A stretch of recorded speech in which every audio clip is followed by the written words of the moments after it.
Okay, let's think about this for a second.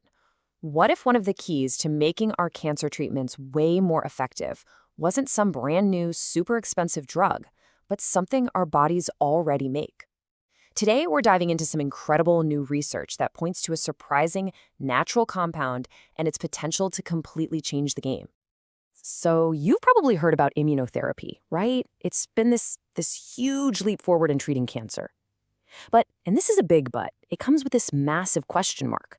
Why does it work so amazingly for some patients, while for others, it just doesn't seem to do much at all? This is honestly one of the biggest puzzles in oncology today.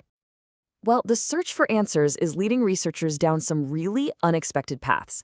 And that's how we've met a potential new ally in this fight, a compound called inosine. So, what even is inosine? It sounds complicated, but it's really not. It's simply a natural compound our own bodies produce. This isn't some newfangled synthetic drug. Nope, it's a basic building block of our own biology. And you can find it in some pretty common places. We're talking oily fish for one, and get this, some of the good bacteria in our gut are basically little inositol factories, just pumping it out. The cool part is, it's also widely available as a safe, pretty cheap supplement, which has made it a whole lot easier for scientists to actually study what it does.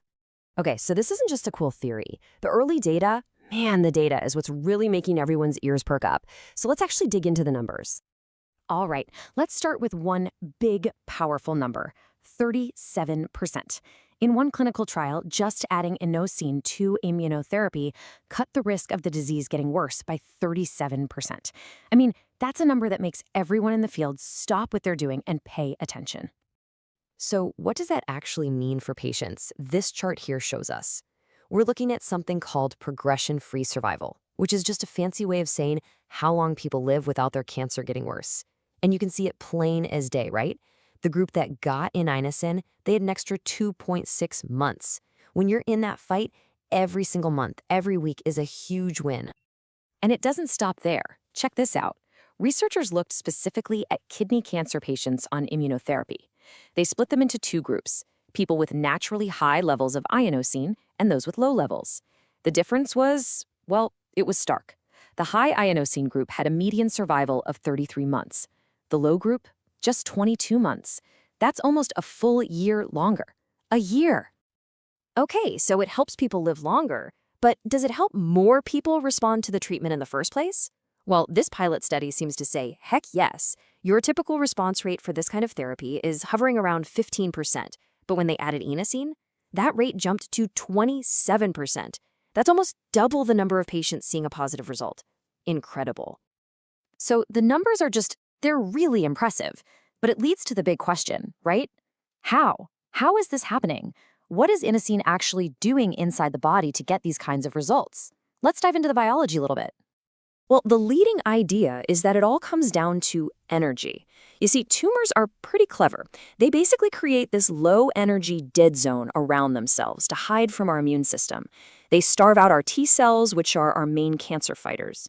But inosine, it's like a secret power pack. It gives those T cells an alternate fuel source so they can power back up and get back to attacking the tumor. Here's a really simple way to think about it. Imagine your T cells are fighter jets. And niacin is like giving them a tank of high-octane fuel. It gives them the juice they need to fly deep into enemy territory, the tumor, and actually complete their mission. But the story gets even cooler, because it doesn't just stop with a supplement. It connects to one of the hottest areas in medical science right now, our gut microbiome. Yup, the answer might literally be in your gut. The effectiveness of this whole thing might not just be about what you take, but about the trillions of tiny helpers already living inside you. So scientists have actually pinpointed specific kinds of gut bacteria, like Akkermansia and Bifidobacterium. These guys are basically little inosine factories. What this all points to is that having a healthy, diverse gut microbiome could be a huge factor in getting a patient's immune system ready for the fight of its life. Now, we absolutely have to end on a really important, responsible note here. This research is incredibly exciting, but, and this is a big but, it is still early days. This explainer is just for educational purposes. It is not, I repeat, not medical advice. Any and all treatment decisions have to be made with your oncologist, period.